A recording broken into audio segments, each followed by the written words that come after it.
কুড়িগ্রাম জেলায় রয়েছে প্রায় ১০০টির মতো ইটভাটা। সেই ১০০টি ইটভাটার মধ্যে প্রায় ৬৮টির কোনো ছাড়পত্র নেই, অর্থাৎ একটি ইটভাটার জন্য যেটি প্রয়োজন সেটি হচ্ছে জেলা প্রশাসনের অনুমোদন এবং সেই সঙ্গে পরিবেশগত ছাড়পত্র।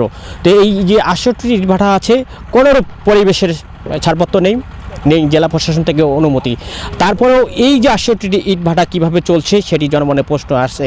আমি এখন যে ইটভাটায় আছি এটি হচ্ছে জিএমবি নামে একটি ইটভাটা, এবং এই ইটভাটায় যেটি লক্ষ্য করতে পারছি এর আশেপাশেই প্রায় প্রচুর ফসলি জমি।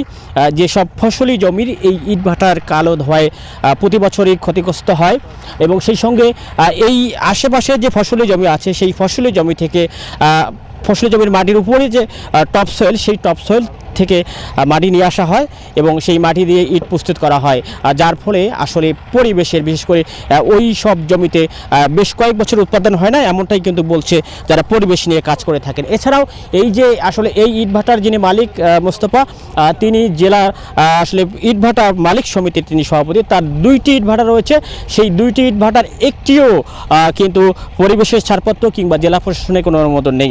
আমরা সকালে এখানে এসেছি, এখানের যে ম্যানেজার তার সঙ্গে কথা বলেছি, তিনি বলেছেন যে আসলে তিনি কোনো কাগজপত্র দেখাতে পারেন নাই, শুধুমাত্র একটি রিট পত্র দেখিয়েছেন, অর্থাৎ ২টি ইটভাটায় শুধুমাত্র রিটের কাগজপত্র কিছু তাদের কাছে আছে। সেই রিটের বলেই তারা এই ভাটাগুলি বছরের পর বছর ধরে তারা চালাচ্ছেন।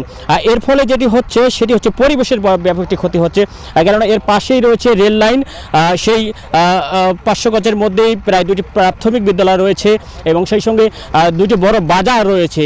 এবং আরও একটি বিষয় সেটি হচ্ছে এই জায়গাটি কিন্তু কুড়িগ্রাম কৃষি বিশ্ববিদ্যালয়ের জন্য আসলে অনুমোদিত, অর্থাৎ এখানে কৃষি বিশ্ববিদ্যালয়ের আগামীতে হবে কুড়িগ্রাম। তো সব মিলিয়ে বলা চলে যে কুড়িগ্রামের এই যে ইটভাটাগুলি কিভাবে চলছে অনুমোদন ছাড়া, কাগজপত্র ছাড়া, সেটি জনমনেই ব্যাপক একটি প্রশ্ন রয়েছে। সেই সঙ্গে অভিযোগ রয়েছে পরিবেশ অধিদপ্তরের ওপর। পরিবেশ অধিদপ্তর মাঝে মাঝে কিছু ভাটায় গিয়ে দায়সারা অভিযান করে, অর্থাৎ ওখানে গিয়ে অভিযান করে তারা কিছু জরিমানা করার পরেও কিন্তু সেই ইট ভাটাগুলি বন্ধ হয় না, এই ইট ভাটাগুলি আবারও পুনরায় চলে। অর্থাৎ এই পরিবেশ অধিদপ্তরে যিনি কর্মকর্তা তিনি অবৈধ সুবিধা নিয়ে বাকি ইট ভাটাগুলিদের সচল রাখতে সহায়তা করেন, এমনটি কিন্তু অভিযোগ রয়েছে। এবং সেই সঙ্গে আপনার প্রশাসনেরও ব্যাপক নীরব ভূমিকা রয়েছে, আর সেটি নিয়েও একটা প্রশ্ন তো রয়েছেই। আর সব মিলিয়ে বলা চাই কুড়িগ্রামের এই যে ৬৮টি ইট ভাটা, সেটি পরিবেশের ব্যাপক একটি বিরূপ প্রভাব তৈরি করেছে।